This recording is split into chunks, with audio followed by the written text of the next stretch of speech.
You're listening to the Sales Today podcast, and I'm your host, Fred Copestake.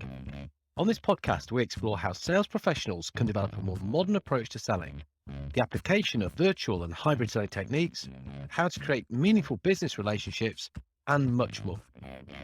And welcome to this episode of the Sales Today podcast, where I'm delighted to be joined by Jen Allen. Oh, Hey there. Glad to be here. It says Jennifer on your name tag. I know. It's like, I don't know how to change it, but everybody always asks, is it Jennifer or Jen? I'm like, I tried to go by Jennifer for a while and nope, it never stuck. So Jen it is. Jen is, sorry, I thought, oh no, I'm saying the wrong thing. Okay, so Jen Allen. Jen is Chief Evangelist at Challenger, and also a podcast host. So I've got to be on best behavior and I've already messed up. Oh, good. Right. No, so Jen, I love the stuff that you put out on LinkedIn. You're producing lots of stuff. You're evangelizing. Of course you do that well. But there was a particular story that you told about, I think it was either you or a friend of yours who was being sold to. And someone was trying to do Challenger and they kind of got it wrong, didn't they? Can you tell us the story? Let's start off with a story, then we'll kind of build from there. Yeah, kind of getting it wrong is generous. I would say the guy that this happened to called it a dumpster fire, which I would probably more closely attach to this. So there's a CEO of a company that it's a small business, it's not a huge business, right? But he reached out to me and said, "Hey, out of curiosity, is this company?" I'm not going to say the name of the company, but is this company a client of Challenger? And I go, "No, why?" He goes, "Do you have 5 minutes? I got to tell you the story of something crazy that just happened to me." So he calls me and he says, so I get a cold call from a rep, and this guy loves cold calls. He's one of those like CEOs that will pick it up and loves to kind of, exchange, and he really appreciates selling and how hard it is. So he's pretty kind in regards to that. And he goes, the guy calls me and he said, we are, and then like butchered their value prop. And he said, and I'm calling you so that you can tell me about your hopes, your needs, and challenges. And the guy's like, I'm a CEO of a company. Like that, I talk a lot on LinkedIn. A lot of this stuff is out there. Why don't you tell me what the program you're trying to sell is and why you think I should care about it? And the rep literally goes to him, "You don't get to ask the questions. I'm the sales rep. I get to ask them." And he says, "I asked this dude like 6 times. Can you just explain the program to me? I'll tell you if it's a good fit." And he's going, "That's not how it works. You have to tell me your problems and then I'll tell you how we can help you." And then this guy goes, out of curiosity, like, "What sales methodology do you use?" And he goes, "Challenger." And it was like so emphatic. He was just like, "Absolutely Challenger." And so the experience is nothing in line with what we would sort of preach at Challenger. But I was really taken aback because I think to me, and I'm keen to get your reaction to it as well, because I know it's kind of what stood out to you, but it was like, it's a common misconception about Challenger. Like Challenger is not about being in your face and aggressive and rude and I'm the one in charge. Like that just makes you kind of a butthead, right? It doesn't make you a Challenger. And so it was a wild story to hear that someone was using that and saying, yes, that's what we believe Challenger is. I read the story. I giggled then. I'm giggling while you're telling it. I mean, in some ways, it's not funny, Liz, but tragic comedy, I think, is probably the way to describe it. But no, I have seen it and I've heard it, and people who are getting it wrong because they've not taken the time and the care or just not really understood it well. And that's why when I saw that you were talking about that, I thought, you know what? Please come on, bit of evangelism. Tell us what Challenger is. Then we'll kind of see some more mistakes people could make, and then try and get some best practice out of it. So yeah, let's do it. What should have been going on? What is Challenger sales? Yeah, so let's take that as an example, right? A great example. One of the best privileges we have in sales right now is how much information is publicly available. Like I started selling in 2004 and we were still at that time, you probably remember, like you're calling switchboards and you're setting contracts with fax machines. Like it was a very different time. Now, in this example, right, this CEO posts publicly. It's very clear what he's trying to do with his business. It's not a public business. There's no annual report. There's no like 10K or letter to shareholders, right? But there's still a lot of publicly available information by way of things that he's said on podcasts, content that he's written on LinkedIn. And so to me, what Challenger is studying that, is going in and looking at the business that this gentleman runs and trying to identify either by what this man has said or by the actions that company is taking, what they are trying to do with that business, who they are competing against, how they may be similar or dissimilar to their competitors. And then going into that conversation with a perspective. Not a, I know your business better than you do, which is a mistake, candidly, I made when I first heard about Challenger. I thought it was going in and bullying up prospects and being like, here's what your mistake, like, here's the mistake you're making.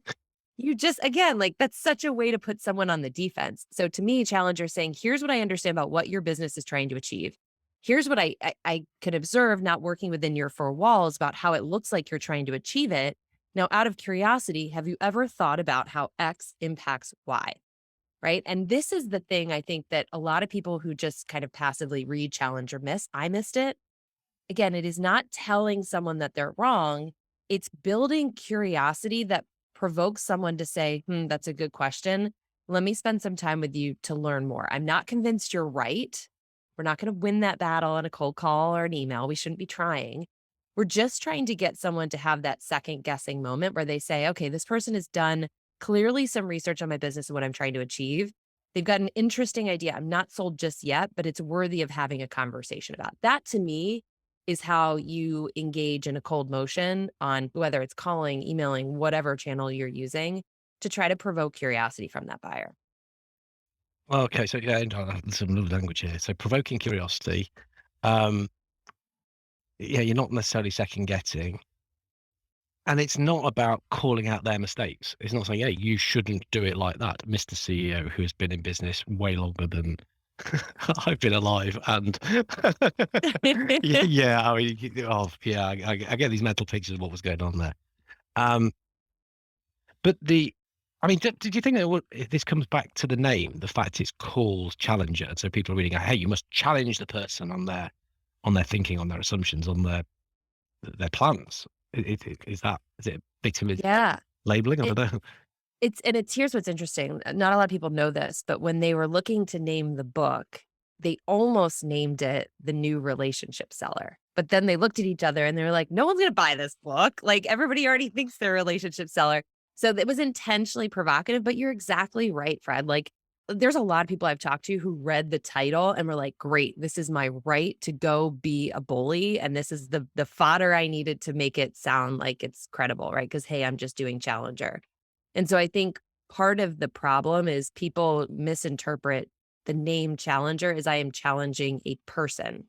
We're not challenging a person. We're challenging conventional wisdom about how someone gets from A to B, but we have to do it in a very respectful, two-way manner. When you tell anyone anything, like if you were to say to me, Jen, that lamp looks ugly over there. I would immediately start defending why I put it over there, right? Because that's how we behave as humans. Like we defend what we believe is right. That is no productive way to have a conversation with a prospect or customer. And it completely erodes any sort of trust. And so I think when you come at it from the perspective, I don't know for sure what is wrong. This is simply an observation I have about your business. And it stood out to me enough that it made me want to reach out to you and have a conversation. That's where you invite that person to say, well, here's what you don't see because you don't work in our four walls. And that's how you get that two-way dialogue going. But you can't call like this gentleman did and just say, tell me your hopes and dreams and needs. That is putting all of the effort on the buyer. So there's like two ends of the spectrum there. One where you're making the buyer do all the work, one where you're acting like you know everything that's going on in the business. I think Challenger's about finding that middle ground. Yeah, I like that. So it's an observation about your business as somebody that operates in this space and talks to lots of businesses like you and has information around it and likes learning about this stuff and sharing and helping people and doing all the good stuff in this sector, industry, vertical, whatever. That for me sounds as though that's where the key to it is. It's the prep, it's the research, it's the being able to back up what you're about to say. Yeah. Yeah. I mean, think about it. Like, how many times do you get outreach from sales reps? And to be clear, I don't actually blame the sales rep or the SDR. Like the sales organization has a responsibility to teach these individuals how to engage with customers or prospects. So I never bash AEs or SDRs who get it wrong because I think oftentimes they're just following the lead of what their organization is telling them to do. But if you think about outreach that you get, it's well intentioned, right? It's you get messages like, I believe we can help you and I'd like to spend just a quick 15 minutes to understand what you're trying to achieve. But when you back it up, it's like, man, if I am a buyer, I'm getting maybe hundreds of these messages a week. Am I supposed to take my time and educate all of these suppliers so that maybe someone can help me? Like it's crazy when you think about it, right? Like if you really separate yourself and start to put yourself in the shoes of a buyer, it makes so much sense why messages that like seem very nice and kind are met with such frustration because we're asking the buyer to do all the work. And so I think as a seller, we have a responsibility that if we don't know why they should value our support or our help or our solution, we have no business reaching out to them. Like that is our job to figure that out, not the buyer. Yeah. It's funny when we talk about outreach. I mean, there's some stuff which you just completely scroll past, ignore. It's just bad. Where my heart sinks a little bit is when somebody, I think as you've alluded to, is nearly getting it right. It's just been a bit clumsy, a bit badly applied, and they're so close.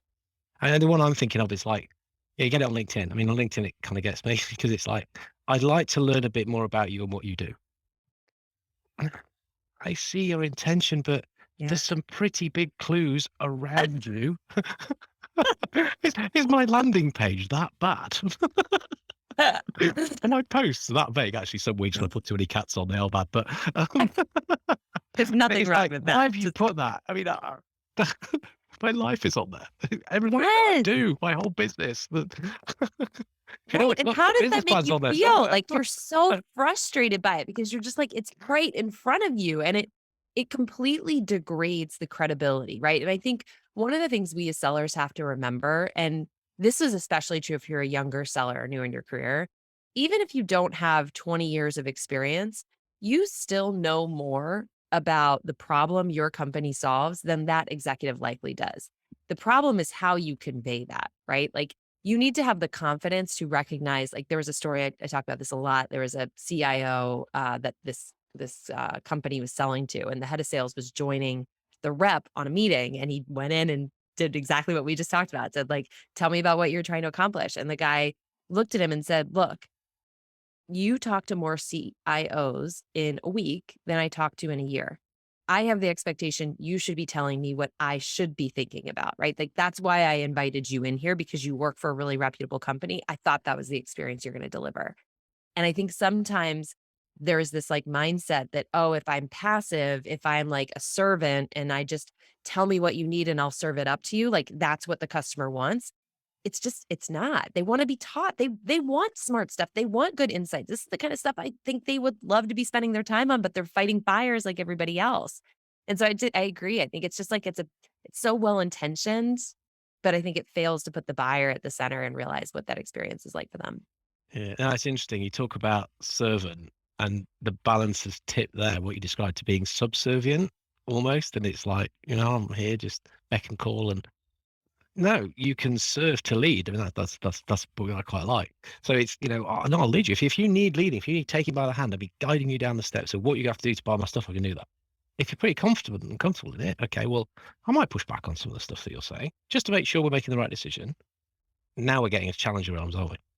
Yeah, yeah, and it's Yeah. like, we need to understand first and foremost, like, sometimes I think people overcomplicate Challenger. It's like, you gotta understand what is the current state of your customer's business in terms of how they solve the problem that you solve, right? Full stop.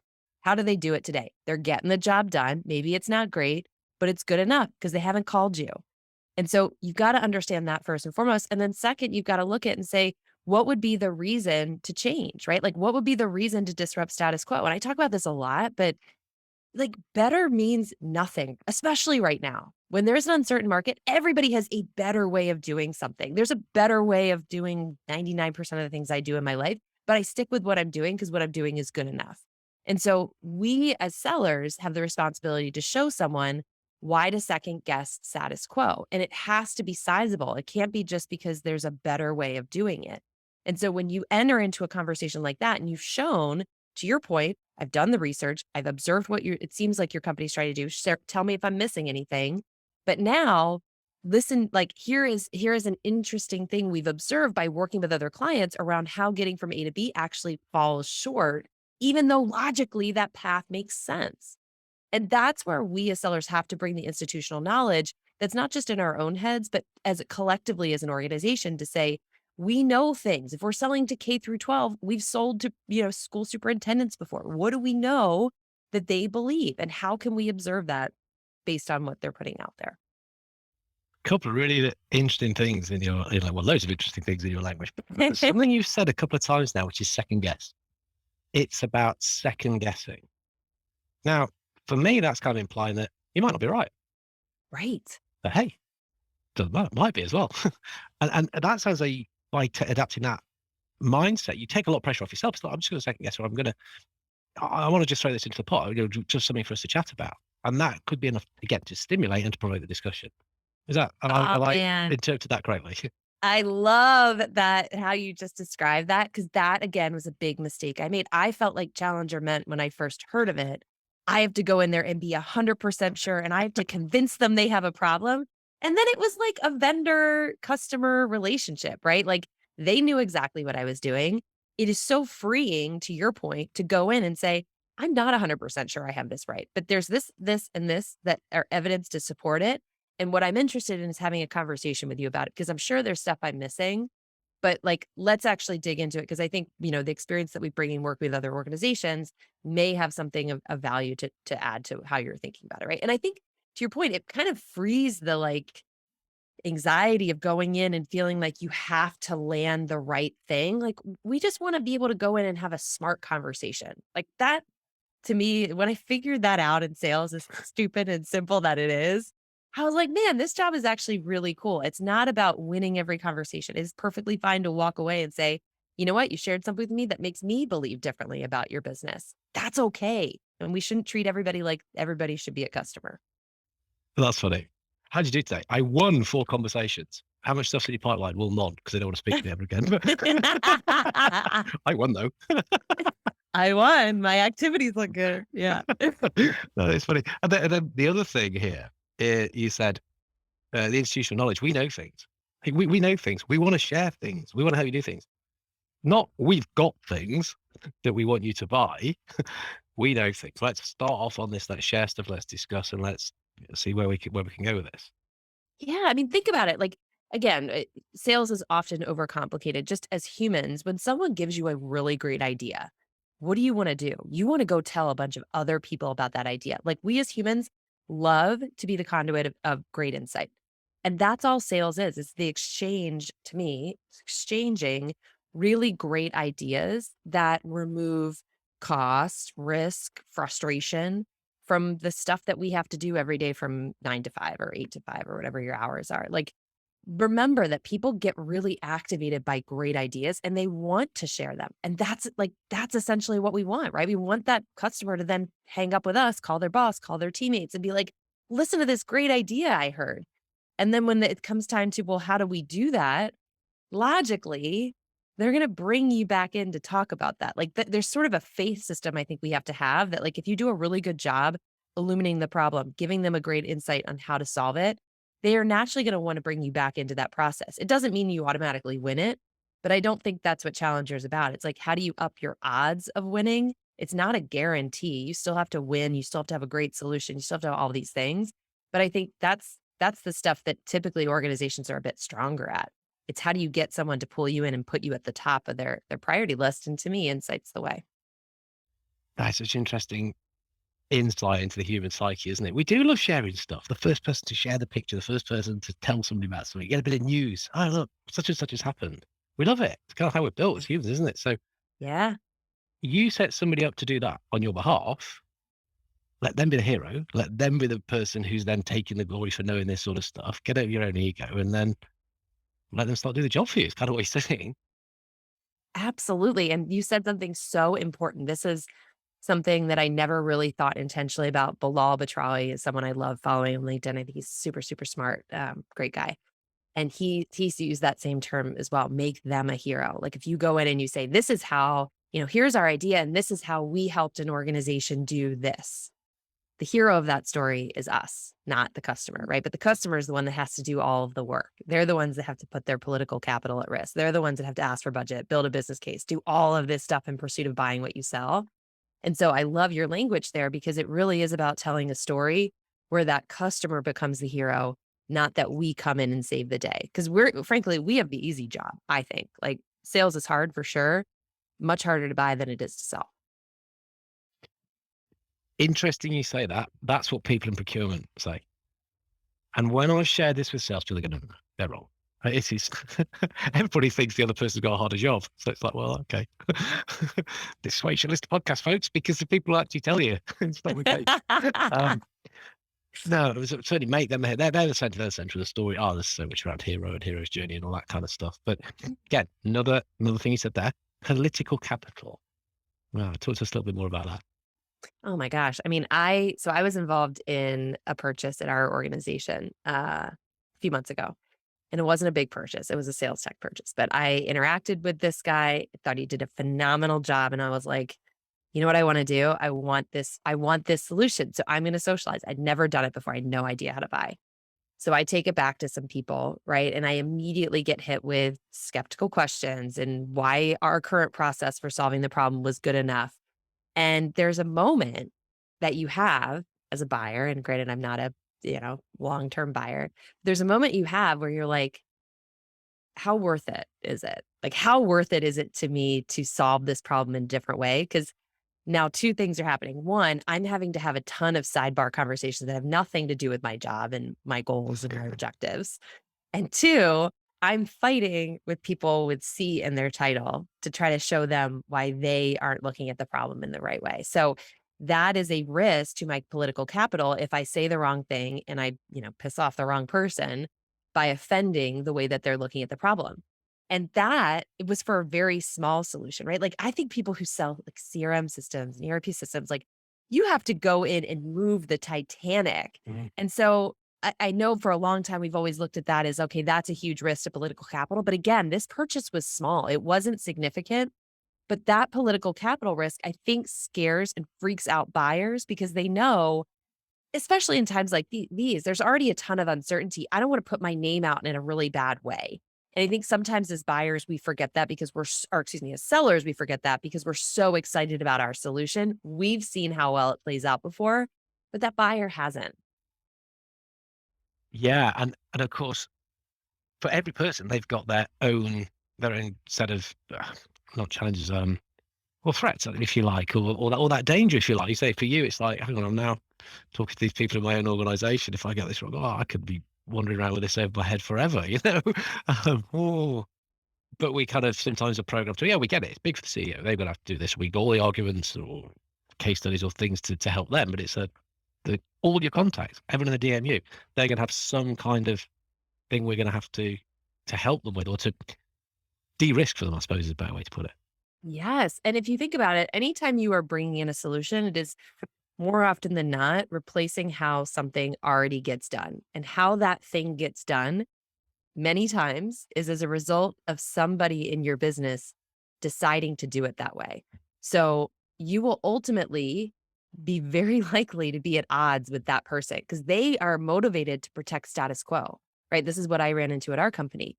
The current process was designed by one individual here. And so they were fighting me every step of the way to try to protect same.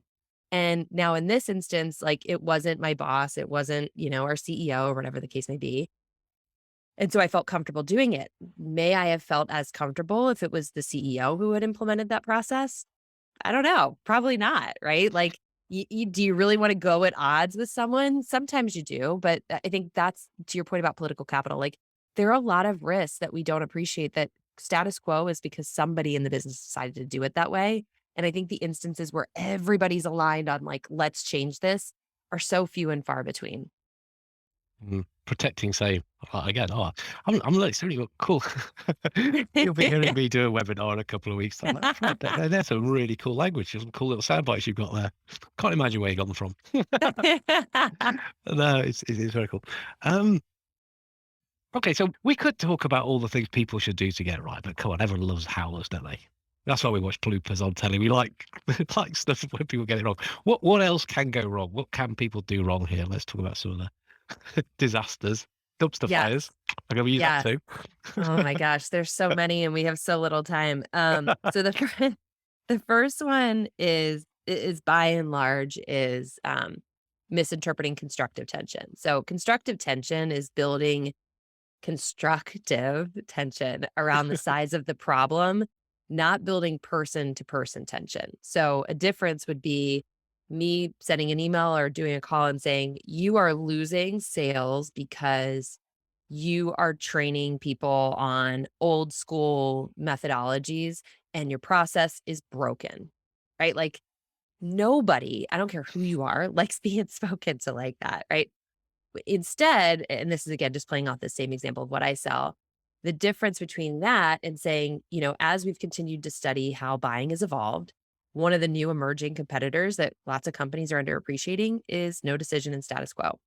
Out of curiosity, have you ever explored how many of your deals are lost to no decision status quo? Our average suggests 38%.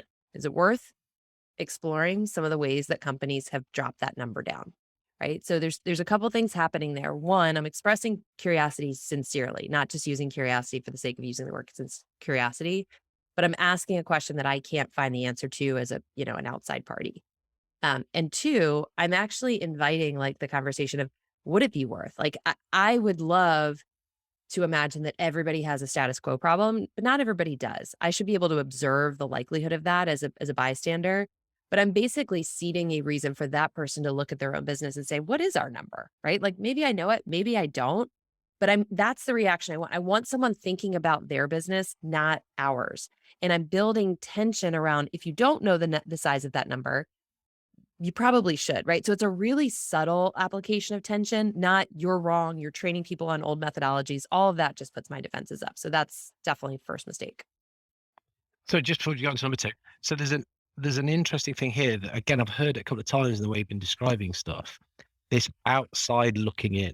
You're making a deal of that. You're being very deliberate. Are you kind of saying, look, I am doing my homework. I'm putting myself out here to try to help you. I've done some and I've got as far as I can.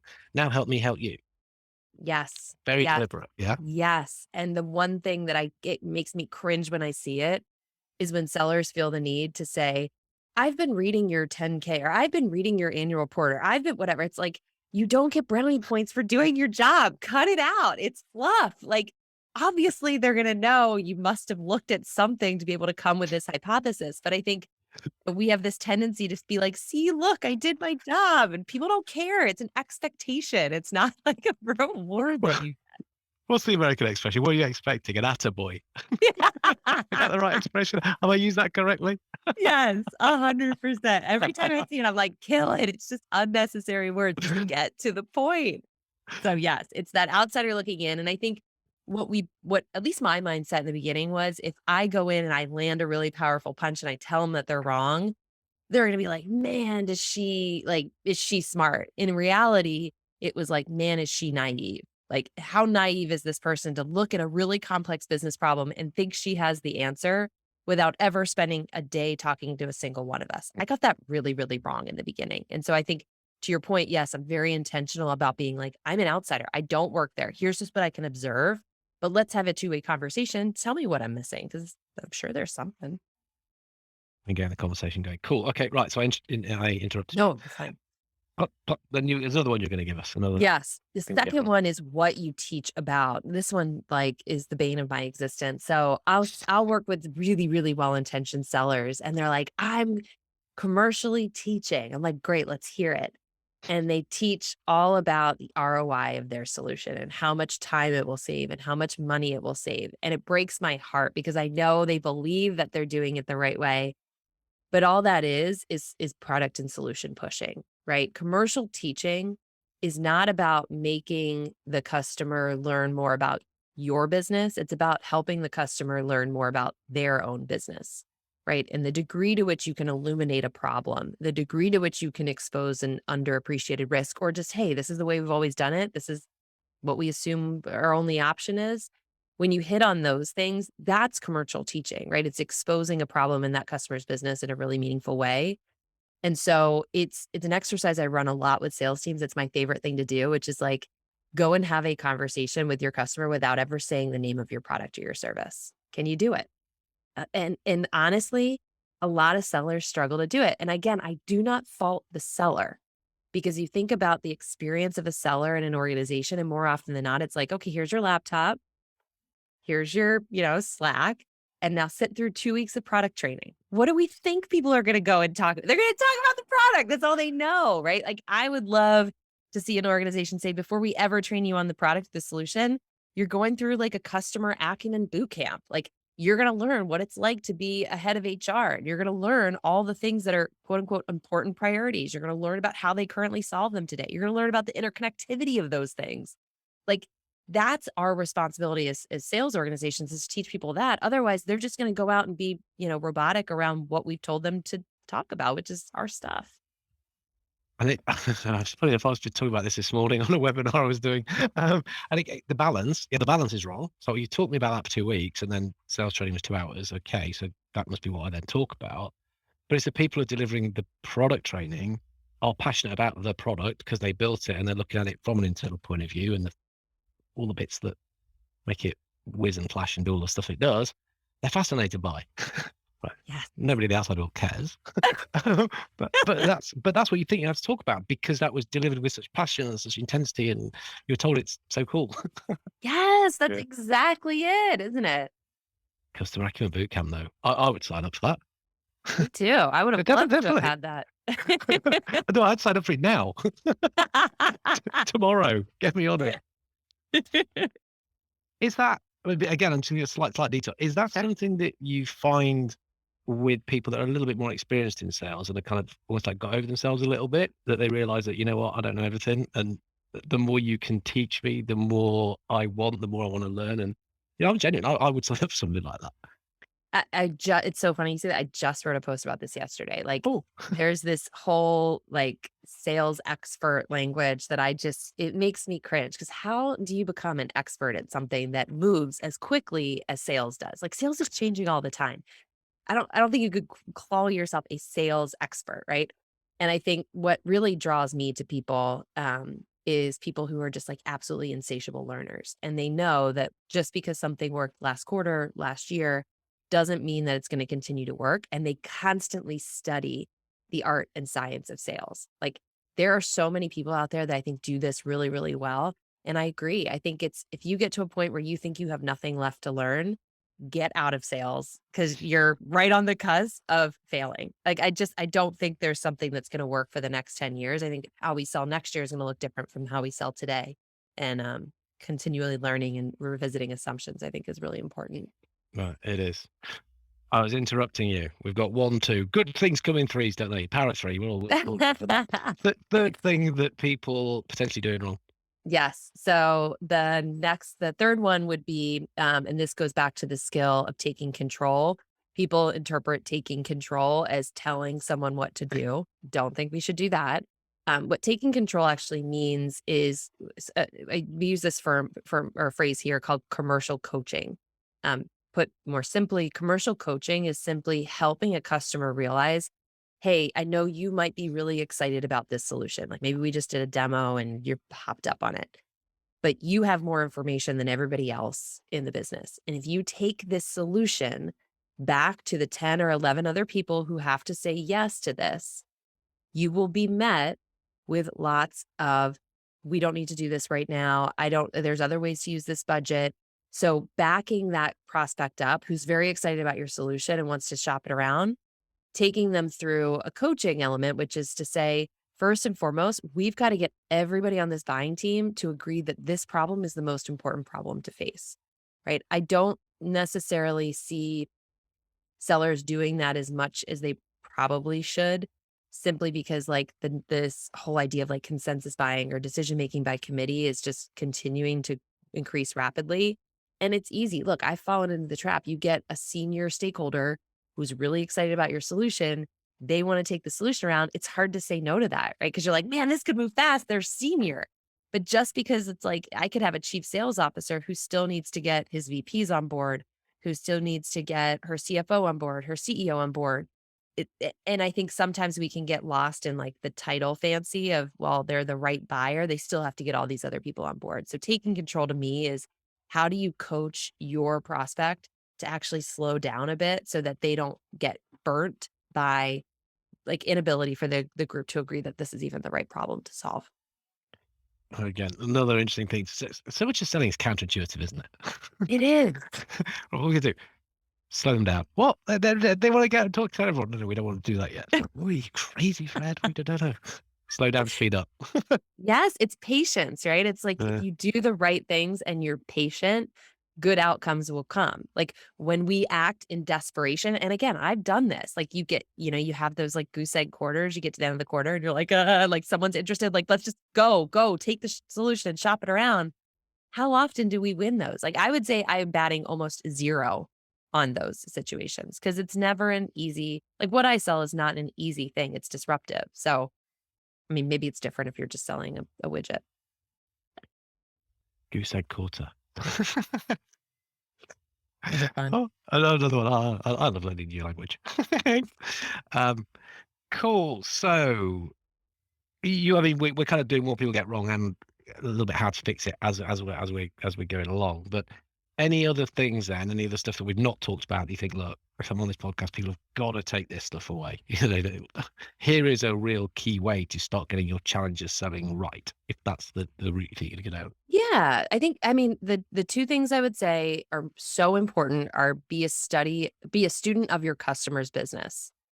Like really understand what they sell, how they sell it, who they sell it to, and try to separate what you know about your solution from what that customer is trying to achieve. Like, and do that litmus test of can I actually have a conversation about talking about my product or my solution? So that's one. Mm. And then two is try to be as objective as possible when looking at why a customer may say no. And what I mean by that is there's all sorts of things we are taught in product training as to why customers should say yes, but play out the opposite. Play out like if I'm this buyer, if I'm this CIO looking at this piece of technology, what are all the reasons I would say no? And then think about how do you pitch in a way that preemptively mitigates those things. I think one of the things I've always observed in really great sellers is they know what are the likely objections. And instead of waiting for the objection and then trying to handle it or respond to it, they just structure their pitch in such a way that they mitigate it from ever coming up or they reduce the likelihood that it comes up. And I think that is one of the best things that I've learned because that allows you to really be more prepared and not feel like so much pressure to have to overcome someone's belief system. Yeah, mind reading is a bad habit in communication, but actually sometimes what we're saying is, it's like, look, I reckon what you might be thinking now is, oh, yeah, I was. Okay, so what I will say is this. Yeah. That's And useful. how Yeah. much like that just brings, I think that's like really brings you and the buyer together. Like Yeah. you're not just someone who's wholly interested in just pushing their product at all costs.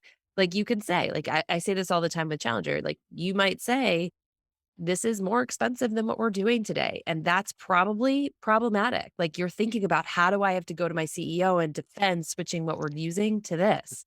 Am I off base? And when you build that kind of trust and they're like, yeah, I am thinking like, then you've got a partnership. Like then you can work with it. When we try to sweep it under the rug and just try to ignore it, it always bites us in the butt later on, doesn't it?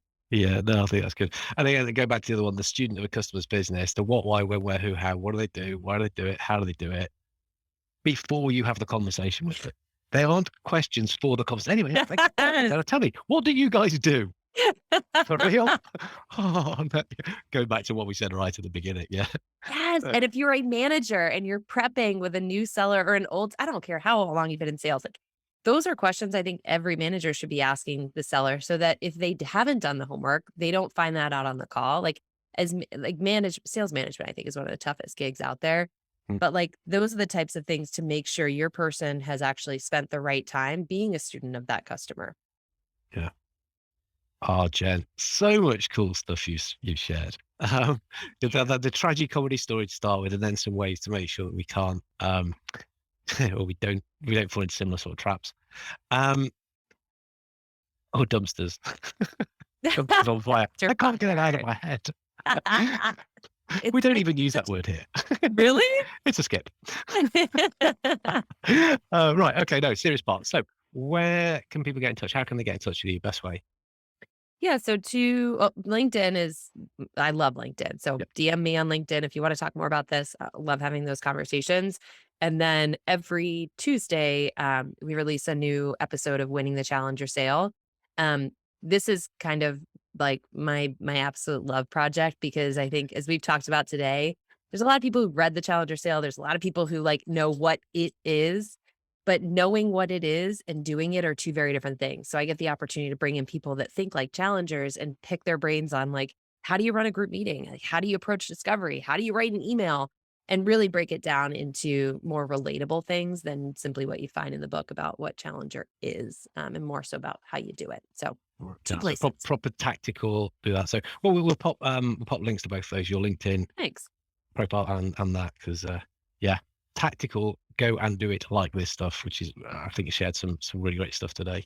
Thank Is what you. we want. So, thank you so much for taking time to come and have a chat. Really Oh appreciate my it. gosh. Thank you for having me. I had a blast. Yeah, me too. Thank you. Thank you for listening to the Sales Today podcast with me, Fred Copestake. If you enjoyed this episode, please subscribe for more and leave a review. If you didn't like it, also leave a review. It's all about feedback and learning.